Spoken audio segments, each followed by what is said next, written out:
My God. This is embarrassing, bro.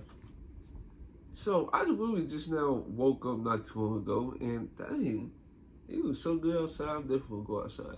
But yeah, it looks so. I just woke up. This 8 something in the morning. I have somebody I know that's about to go to like a trip to St. Louis, about to visit her folks and stuff like that. I was waiting on her to get up and so we can, see if she want to talk before she leave.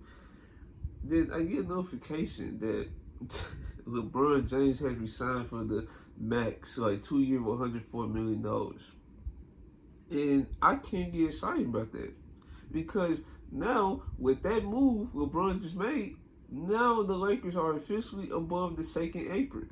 And if you above the second apron, you can't make no moves. There's no wiggle room to do anything. Like I said, like certain buyouts, like you can't use a buyout.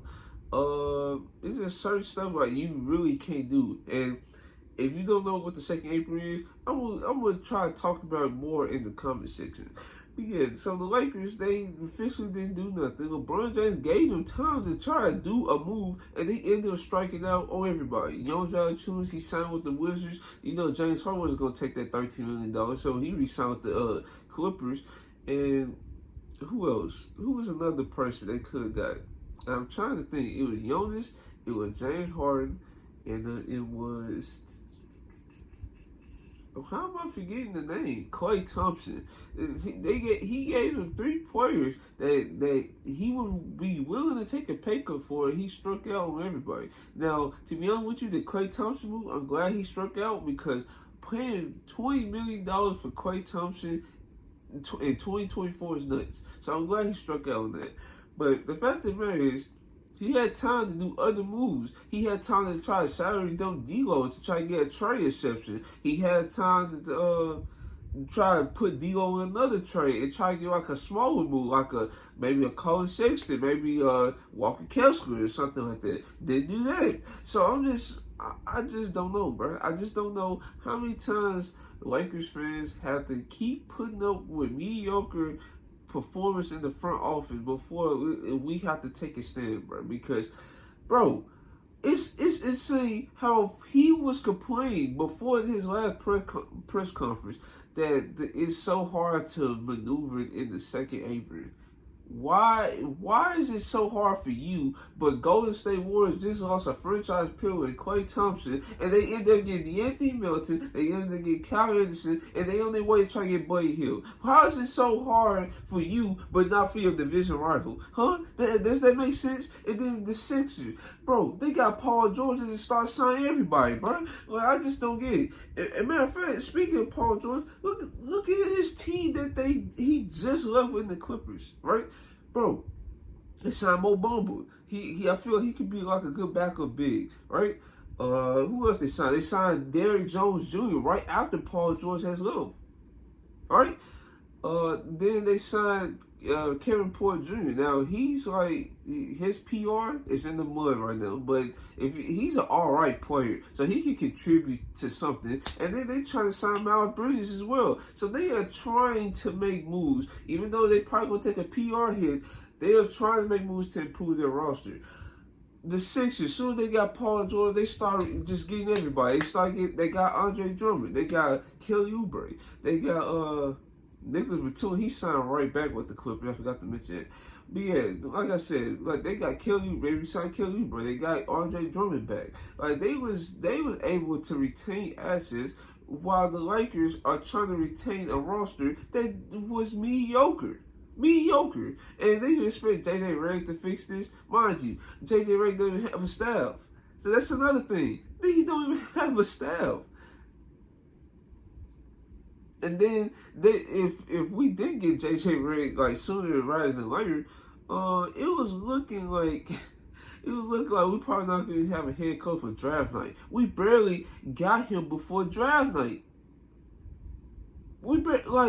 I just don't understand how we waited so long for the coaching search. Like, we didn't get no candidates a chance to actually prove themselves to get the head coaching job. It was like JJ Redick a bust throughout the second his name came out, it was his name a bust. Nobody didn't give Nobody in the front office gave anybody else a chance. It was just like they didn't really get Bush because they was putting out names like Sam Cassell, James Borrego. Like, give me a break.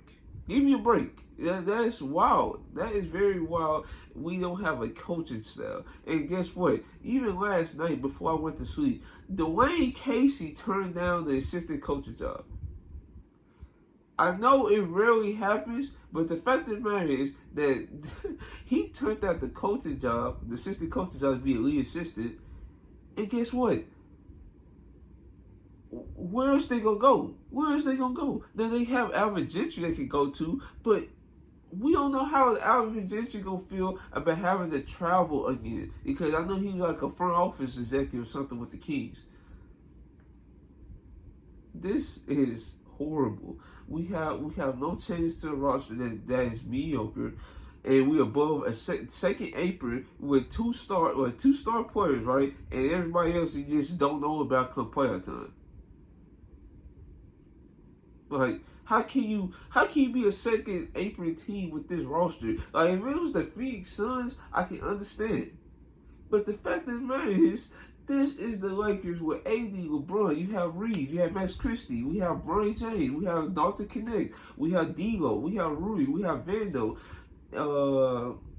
Jackson Hayes, Christian Wood, Cam Reddish. We have the same exact roster, and guess what? It's gonna be another playing spot. Like a coaching change is not gonna help you just like that to try to get you a top 5 seed. It's not gonna happen. And the fact of the matter is they put all their eggs in JJ Redick's basket. Well, mind you, he still have a coaching style. Is very insane because he know himself he's going to have blind spots as a coach. Why we still don't have assistants is mind-boggling to me. Very mind-boggling to me. And the way the Lakers are operating, they operate just like the Pistons. The Pistons, mind you, they have the Lakers have 2 star players at their disposal right now to try to compete and win championships, and they just choosing not to do it. They choosing not to do it. Now, in my opinion, guess what they should have done? They should try to talk to the Bulls to try to get Zach LaVine. Bro, it's been non-stop reports of Zach LaVine and Lonzo Ball as of recently that they trying to salary dump those contracts and they looking to try to get like attach a first and maybe a couple seconds to try to get off those deals. Why in the world you as the Lakers didn't check in on that? How does that make sense? Like, you are in no position to try to run this thing back when this roster, besides maybe a coaching change here and there, or coaching adjustment here and there, that no. I disagree, and the Lakers are going to regret this. We need. I feel like we probably need another bad season before Rob Pelinka get up out of here. And even then, I don't think that's gonna be enough. He probably gonna sign an extension after this for doing nothing. The only thing he's been doing is saying his job hard and tell Kobe stories. He's mediocre. He can't do nothing. He can't close nothing. Like, he can't. Or who's in the front office to help him out? It's no way he's doing all these roles by himself. It's just no way because he cannot manage the cap. He's not a good negotiator because folks don't like him. He only have relationships with like teams like the Jazz, maybe the Cavaliers, and the Wizards. That was the only teams he had relationships with. I'm sick and tired of it, bro. I just had to get this off my chest. And 8, 9 o'clock in the morning. I don't care what time it is. I had another video planned, but screw it. I just decided to do this video. So hopefully you guys like this video. Like, comment, subscribe. And also, we are day 4 in free agency, and we're not gonna do no moves. Not gonna happen. I'm out.